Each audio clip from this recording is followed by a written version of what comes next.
You know, when you sign up for these jobs, you get those little things that you see that say no touch freight.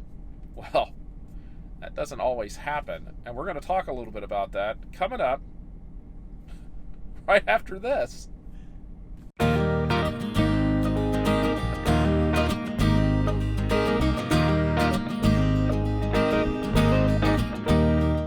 Hi everybody, I'm Judy. And I'm Jim, and welcome to It's a Highway Vlog, where you get to travel the country with us, and you don't even have to leave that nice big shiny snowmobile sitting at the house.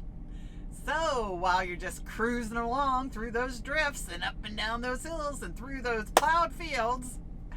Story of itself right there. Don't forget to like this video, subscribe to our channel, and ring that notification bell.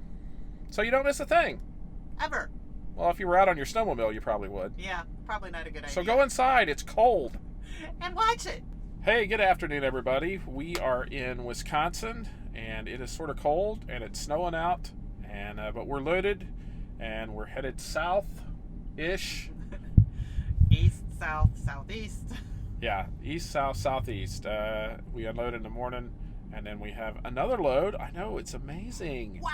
We have a load for tomorrow that will take us over towards the East Coast. So, yeah. And we've tried for a few other loads, but not awarded seems to be our terminology for the day. Yes. So far, no luck, but we'll change that, I'm sure. So we've got a couple of days to do that. We got loaded a while ago, and Judy and I were sort of talking about our loading process, which was... It was very interesting, let's put it mildly. Yeah, a little bit out of the ordinary. You know, I remember looking at ads when we first started, and a lot of the things, one of the big things that almost every ad said, 99% no-touch freight. Well, guess what percentage we were on today? The 1% today. So we just thought Which was fine. Yeah, we just sort of, the vast majority of our loads, we don't touch. Don't have to touch. Don't have to touch. We choose to touch them.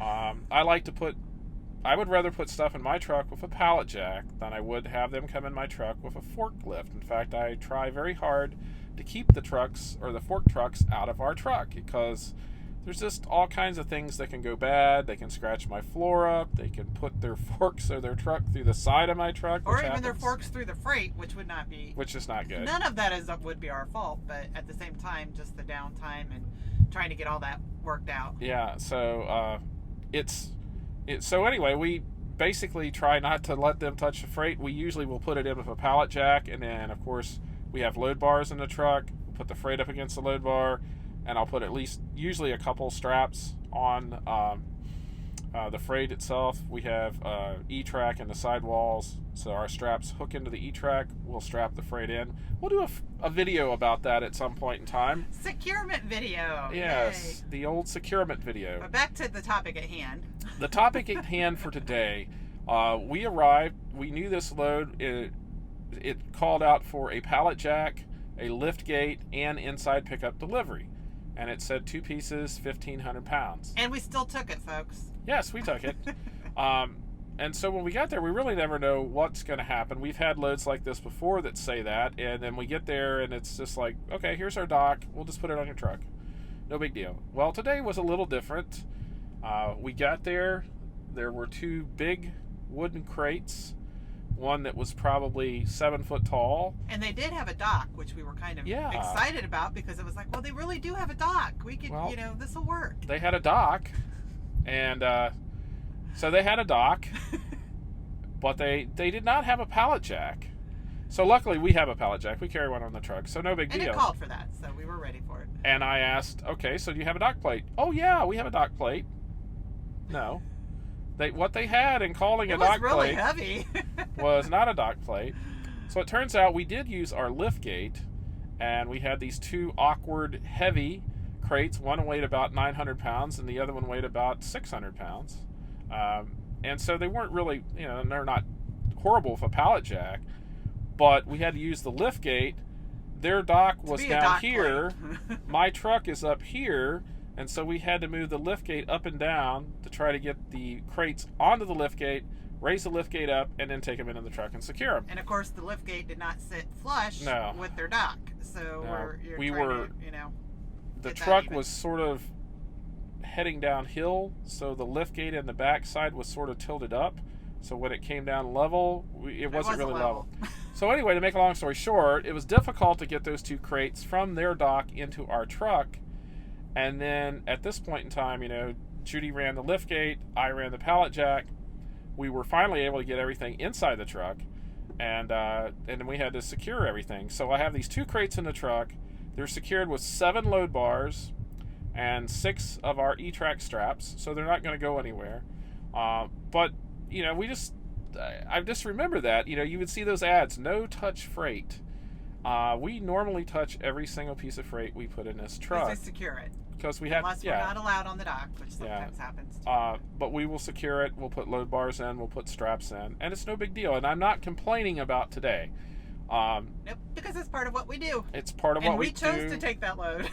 And we never know what we're getting into. We've had loads where I've worked my hiney off.